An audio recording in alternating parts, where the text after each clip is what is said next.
Apple's new lineup of flagship iPhones for 2025 has been out for officially like the last few weeks, and I've spent the last 3+ weeks testing out all of the main iPhones. There's the iPhone 17, the 17 Pro, and we'll touch on the Pro Max here, but I'm kind of lumping those both together. And then we also have the iPhone Air. So in this video, I'm going to go over everything you need to know about each model, try to help you choose which one might be right for you, as well as just kind of give everyone my overall blanket recommendation. And of course, I'll let you know which one I ended up going with. Now, the design for all 3/4 models is quite different across the board. I mean, the 17 here is the traditional look and feel that we've had for the past few years. You have that frosted glass back, aluminum side rails with pops of color, and a dual camera system. It's now 6.3 inches in size. Last year it was 6.1, so a slight increase, but in my opinion, I think this is the perfect overall size and form factor. It just feels familiar and comfortable. The Air and the Pro have gone through some pretty radical changes. Well, the Air actually never existed up until now, so obviously this is entirely new, but the Pro, that has gone through some changes. So over the last few years, we went from aluminum all the way up to stainless steel, and that stuck for a little while. Then the past 2 years, we had titanium for the frame. Now this year, Apple has gone back to aluminum, and it's spread not just through the frame, but throughout the rest of the phone, giving you this little patch here of glass, and that's so that the wireless charging can pass through. This also gives the iPhone a very unique and beautiful two-tone design, depending on which color you go with. And because there's more aluminum throughout, the phone does actually stay a bit cooler and can cater to some of those more vibrant colors. So this here is the orange, and we haven't had an iPhone Pro model in this bright of a color since really ever. And so this is the first time we're getting an orange iPhone, and honestly something this bright, and aluminum kind of helps that. Now, we have entered the world of the camera plateau. Apple's no longer calling it a camera bump, it's a camera plateau, and it extends throughout the entire width of the device here. And I really like this look. It makes things more uniform. And what is unique about the plateau from an engineering perspective is that all of the major components are underneath this area. And then the rest is pretty much filled with a battery, give or take a few different things that might be kind of sprinkled throughout, but it's mostly battery in this area. Then we have the Air. This is an engineering marvel when it comes to modern iPhones because this is a large device, but it feels like a piece of paper. It's so thin, so light, it's so much easier to hold. And quite honestly, it makes using a larger phone like this really easy to use. I mean, it's a 6.5-inch display. I know I said 6.3 is kind of the sweet spot, but when you have something this light and thin, you can kind of go a little bit bigger, and it's a lot easier to handle.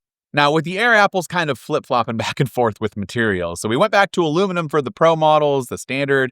This is actually using titanium, and it might look like stainless steel here on the railing, but it's actually a polished titanium, and that's for durability because it is much stronger and it's able to withstand any bends and pressure that you might put in for the most part, at least for normal daily use. So for those thinking that it'll bend in your back pocket or, you can bend it easily, it'll crumble in your hand, whatever, during daily use, that's just not something you need to worry about. Plenty of other people have tested its durability and the results have been quite impressive. So wouldn't worry about durability. That's why iPhone Air has titanium instead of aluminum. Now, for me, the iPhone Air wins here in terms of the design overall, but unfortunately, there are some trade-offs that kind of make it not something that I would recommend to everyone. Now, from a display perspective, I'm happy to report that Apple has basically given each one of these phones the exact same display, for the most part. With a peak brightness of up to 3000 nits, all of the phones now have 120 Hz ProMotion, so no longer limited to the Pro models. You have always-on display, and my favorite addition is the new Ceramic Shield 2 glass, which has made these phones so much more scratch-resistant than years past that I'm pretty sure you no longer need a screen protector, at least for scratch protection. Of course, if you are worried about dropping and shattering it, I would put on a screen protector just for extra protection, but after nearly 4+ weeks of use with most of these devices, I have not one single scratch on any of them, and not even those micro tiny ones that show up in direct sunlight, which I usually get after just a few days. These are still pristine. Main differences between each one here is mostly the size. So the 17 and 17 Pro offer up the perfect 6.3-inch size, the Air is 6.5, and the Pro Max is 6.9. While I have been kind of usually a Pro Max fanboy here, this is too big. I have seen the light, and I can definitely say that you no longer need to worry about the Pro Max having all of the best features. The Pro has all of the same features. The only difference is really the display size and the battery. And we might as well jump into battery life because that's other, hot topic for most people. Obviously, the Air has a much smaller battery than the rest. And while it most likely should get you through a day of, moderate to heavy use, it does for me, you might start getting nervous about the longevity of the battery after a year of solid use. It's going to be good right now, but come next year, I feel like most users will end up needing to charge a couple of times throughout the day.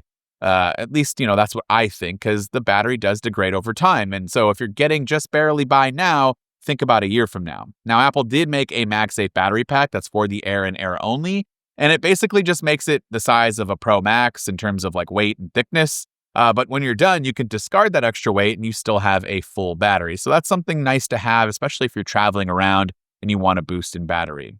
The 17 and 17 Pro have a little over 3,600 and 4,200 milliamp hours of battery, respectively, but I feel like they both kind of operate similarly for me in terms of daily use. The main winner, though, is obviously the 17 Pro Max. It has a 5,000 milliamp hour battery that definitely lasts me through the day, and I have like 30, 35, 40% sometimes at the end of the day, so big battery champ there. Last major category here is the cameras, and this is where the other huge difference comes in, really. So the iPhone Air obviously only has one single 48 megapixel fusion camera. This means you get a standard 1x lens and then a 2x sensor crop for a slight optical quality zoom in. It's fine if you don't take a ton of pictures or have the need to zoom in. Even though it has one camera, it can still take portraits of humans and non-humans for the first time. So like the 16E has a single lens camera, pretty much the same thing, and it can't take portraits of, inanimate objects. So this is something you can do for the first time with a single lens iPhone. If you're missing out on the ultra wide or telephoto camera and you really want one of those, then you're going to have to go up to, the standard iPhone 17 that has the 48 megapixel ultra wide.